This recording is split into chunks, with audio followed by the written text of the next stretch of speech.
오늘의 10분 말씀. 예레미야 50장 11절부터 20절입니다. 오늘 본문은 바벨론에 대한 하나님의 심판과 이스라엘의 회복을 다루고 있습니다.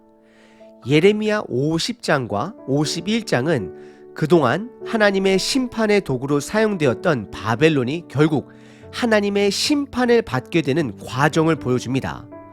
초반부에서 바벨론의 심판을 통해 이스라엘이 회복될 것을 선언하셨듯이 오늘 본문에서도 바벨론의 멸망과 이스라엘의 회복이 함께 강조되고 있습니다.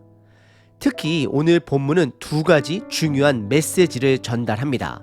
첫째, 하나님께서는 바벨론이 유다를 침략하고 약탈하며 조롱한 그 행위들을 그대로 갚으시는 분 되심을 드러내십니다.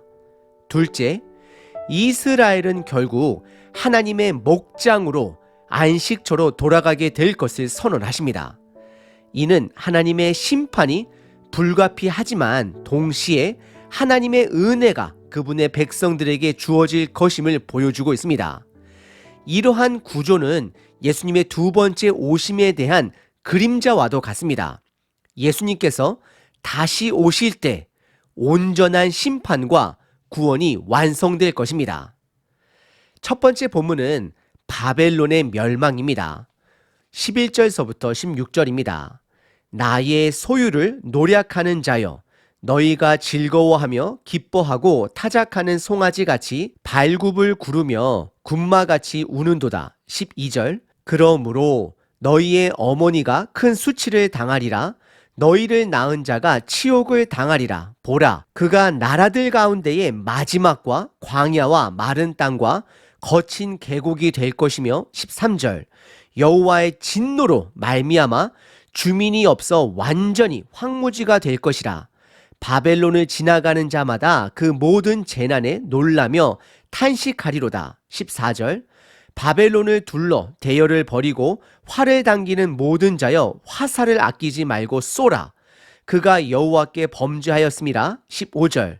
그 주위에서 고함을 지르리로다. 그가 항복하였고 그 요새는 무너졌고 그 성벽은 허물어졌으니 이는 여호와께서 그가 행한 대로 그에게 내리시는 보복이라. 그가 행한 대로 그에게 갚으시는도다. 16절. 파종하는 자와 추수 때에 낫을 잡은 자를 바벨론에서 끊어버리라. 사람들이 그 압박하는 칼을 두려워하여 각기 동족에게로 돌아가며 고향으로 도망하리라 라고 기록합니다. 하나님은 11절에서 바벨론을 향해 그들이 하나님의 소유를 노략한 자들이라고 선언하십니다. 하나님의 소유는 하나님의 백성을 말하는 것입니다. 비록 하나님께서 바벨론을 심판의 도구로 사용하셨지만 그들은 교만하고 자비를 베풀지 않았습니다. 그들은 심판의 도구의 선을 넘은 자들이 됩니다. 이들은 이스라엘의 멸망을 즐거워하며 마치 타작하는 송아지처럼 기뻐했습니다. 그러나 하나님은 그들의 죄악을 잊지 않으시고 갚으십니다. 12절에서는 바벨론의 부모가 수치를 당하고 그 땅이 사람이 살지 않는 사막과 같은 황무지가 될 것이다 라고 경고하십니다. 13절에 바벨론은 완전히 황폐해질 것이며 지나가는 자마다 그 재난에 놀랄 것입니다. 14절부터는 바벨론이 어떻게 공격당할 것인지를 묘사하십니다. 하나님은 활을 아끼지 말고 그를 향해 쏘라 명령하시며 바벨론의 성벽이 무너지고 그들이 항복될 것임을 선언하십니다. 그리고 16절에서는 심는 자와 추수하는 자가 사라질 정도로 그 땅이 황폐하게 될 것을 다시 한번 경고하십니다. 두 번째 본문은 이스라엘의 회복입니다. 17절서부터 20절입니다. 이스라엘은 흩어진 양이라 사자들이 그를 따르도다. 처음에는 아수르 왕이 먹었고 다음에는 바벨론의 느부갓네살 왕이 그의 뼈를 꺾도다. 18절. 그러므로 만군의 여호와 이스라엘의 하나님이 이와 같이 말하노라. 보라, 내가 아수르의 왕을 벌한 것 같이 바벨론의 왕과 그 땅을 벌하고. 19절.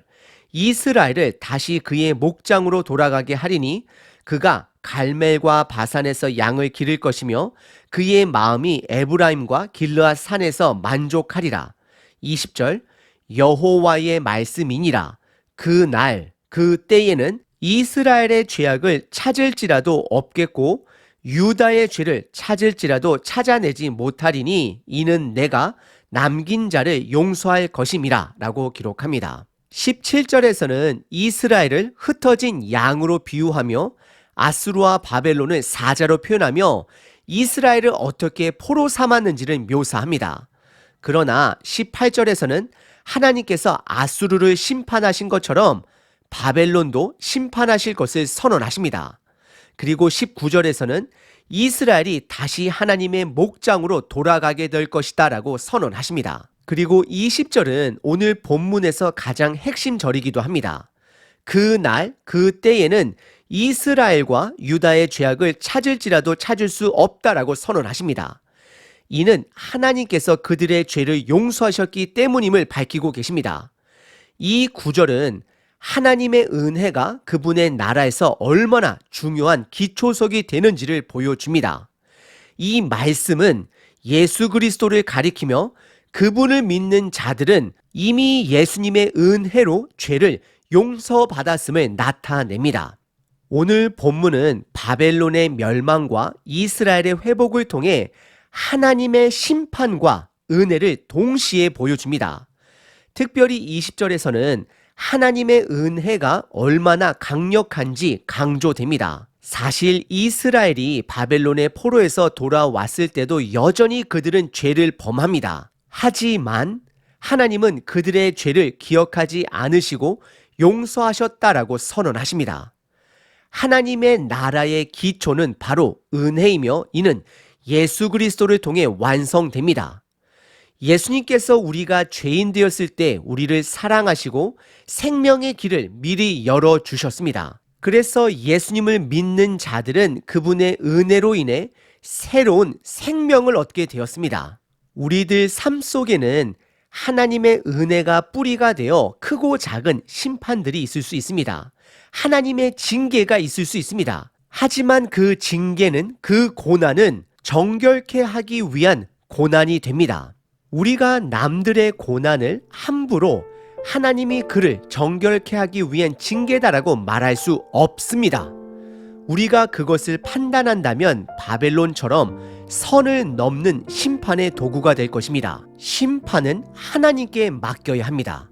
우리는 하나님의 은혜를 매 순간 붙들어야 합니다. 오늘 하루도 하나님의 은혜 위에 정결케 되시는 저와 여러분 되시길 바랍니다. 예레미야 50장 20절 여호와의 말씀이니라. 그 날, 그 때에 이스라엘의 죄를 찾을지라도 없겠고 유다의 죄를 찾을지라도 보이지 아니하리니 이는 내가 남긴 자를 내가 용서할 것임이라. 하나님 아버지, 오늘도 주님의 말씀 위에 서게 하시니 감사합니다. 예레미야 50장 20절의 말씀처럼 주님께서 우리의 죄를 용서하시고 기억하지 않으시는 은혜에 감사드립니다. 저희가 연약하고 부족하지만 주님의 은혜로 인해 새롭게 될 수 있음을 믿습니다. 주님, 우리가 주님의 은혜를 잊지 않고 항상 기억하며 살아가게 하옵소서.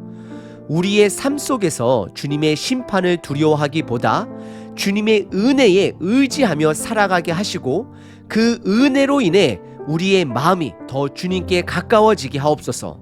오늘 하루도 주님의 은혜로 인해 정결케 되는 하루 되길 기도합니다. 예수 그리스도의 이름으로 기도드립니다. 아멘. 항상 기뻐하라. 쉬지 말고 기도하라. 범사에 감사하라.